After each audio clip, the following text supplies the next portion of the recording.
Hello class, this is Dr. Fish. All right, so we are coming close to the end of Module 1, and I always like to do a quick review, especially for the first week to get you on the right track, to give you some quick reminders, and this is extremely important. So please make sure you watch this entire video. First of all, remove all of the instruction prompts in the paper you are getting ready to submit. Now, I know because I've actually had some students say, yeah, but the template said that I could leave the headings and the prompts for the sections that I have not written, and the instructor will only grade the assigned. And I hate that that statement is in the template. I didn't write the template. If I would have done this, I would not have done that, because the instructional designer did not think ahead, and we're actually, we being my colleagues, we're trying to fight to get this statement removed, because it does not help to leave all those headings and prompts in your paper, and you turn it in, and guess what happens? Your turn it in score is going to be upwards somewhere between 60 to 90%. Well, that creates a problem. It creates a problem for you. It creates confusion for you.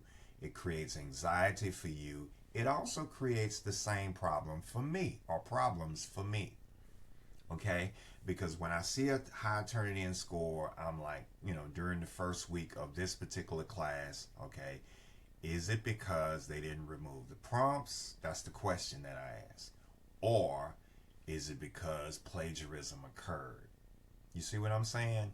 So when that happens, when I see all these red marks all the way down my grade book indicating possibly plagiarism, I have to investigate each one.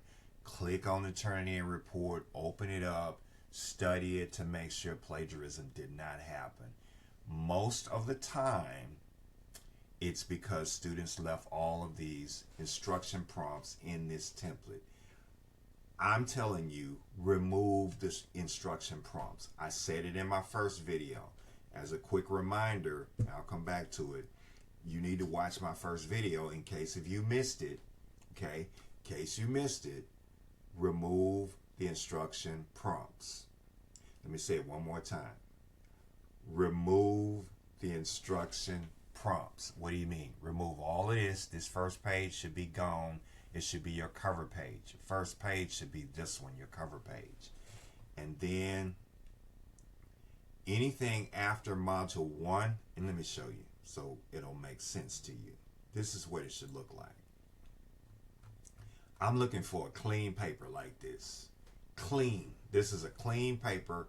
This is a sample paper, by the way, that I sent to you in an email. In case if you missed that, you need to look at the sample paper, use it as a guide. This is a clean paper. This is what I'm looking for. This is what I want to see. Because I don't want to see anything after this, because if you have all those extra, like what they have here in this template, if you got all these extra prompts down here, Turnitin is going to pick up all of that, and it's going to think that plagiarism occurred, and again, it's going to flag it, and it's even down here in the table. Remove all of these instruction prompts as well. You can leave the headings, by the way. You can also leave your headings in the other sections in modules 2, 3, and 4. You can do that. You can leave the headings, but get rid of the instruction prompts. Delete them. Well, how do I know what to put in the next paper? Open up another template, okay, and save that template. That's for your view. That's for you, okay?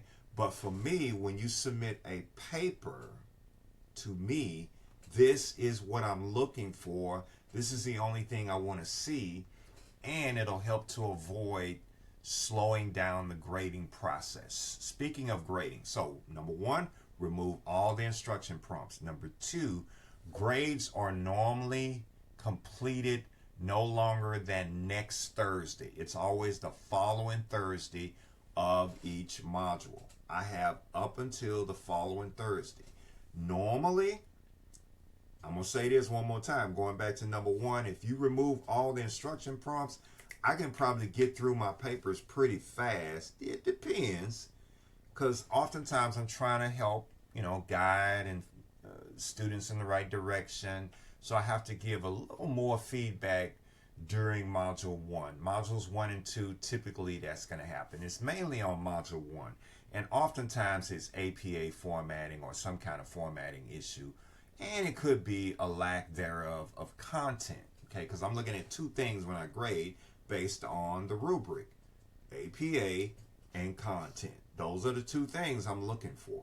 Is your content right? Did you fulfill, the criteria in the rubric? And then, is your APA right? Are your citations formatted correctly? Do you have a citation for the references that you listed down there? And you have to have peer-reviewed references, by the way. Look at the rubric of the assignment. We always tell our students, right, in the classroom, use the rubric as a guide to successfully complete your assignments. Well, I'm telling you the same thing, and that's what I expect of you as my students. So this is what I'm looking for, okay? Just as a quick reminder, nice, clean paper. And make sure the same problem statement that you have, let's move to problem statements. Same problem statement that you have up there under your problem statement is the same one listed down there in the table. Because I have seen any and everything. I'm like, wait, you had this problem statement here, but then when I come down to the table, it's totally different. Like, that's not the same thing. It needs to be, it's simply putting the same thing in there.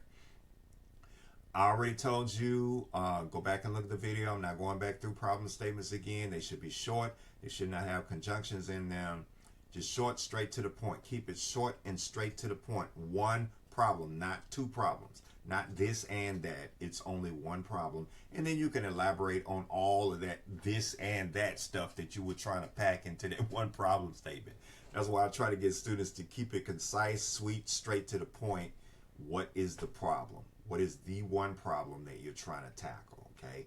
Now, when it comes to a purpose statement, that thing can be long, and it could be multiple solutions. Okay. Multiple reasons why you want to write this, multiple solutions, but only one. When it comes to that problem, only one problem. Look at these paragraphs, by the way. They're rich and thick. That's what I'm looking for. A paragraph is not 3 lines. No, we're not going to do that. No. I'm going to push you to do more, okay? 5 to 7 is better. But look at the sample. That's why I send you the sample. That's why I always send the sample. Let this be your guide. This is your benchmark. This is what I'm looking for. I want to push you to do better. Remember, you need to have how, why, and what questions, okay? Not all how questions, not all what questions, not all why questions. You need a how, you need a why, and you need a what. What else? Number of pages. How many pages should this paper be? I said it in the first video. You can see it right here in the sample paper that I sent. 3 to 4 body pages. Body pages, meaning I'm only counting, when I say 3 to 4, I don't count your cover page. Though you need a cover page, I don't count your references page. Yes, you need a references page. I'm counting body pages. How many pages are in this sample? That's 1. That's 2. That's 3. And it goes into 4. So you need a 3 to 4. So this is perfect right here. 3 to 4 pages. That's what you're looking for. Okay. I think I covered everything. Once again, review the video from week 1 module 1 that I sent on Monday. Review the sample paper that I attached in that email. You can always find it in the announcements. The video is in the announcements, the weekly announcements. Make sure you looked at all of them. Look at all of the announcements. I labor in my videos. Please watch those videos. Seriously. Watch the videos and look at the sample paper. Use it as a guide, as a benchmark to follow. And you can't go wrong. Trust me.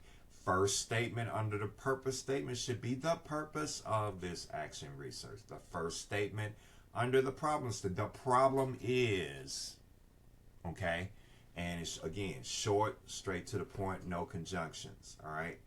Um, I think I covered all bases one more time. I feel like I'm preaching to the choir, but I got to say it again. Remove all, you can say it with me now, remove all of the instructions in your paper. All right.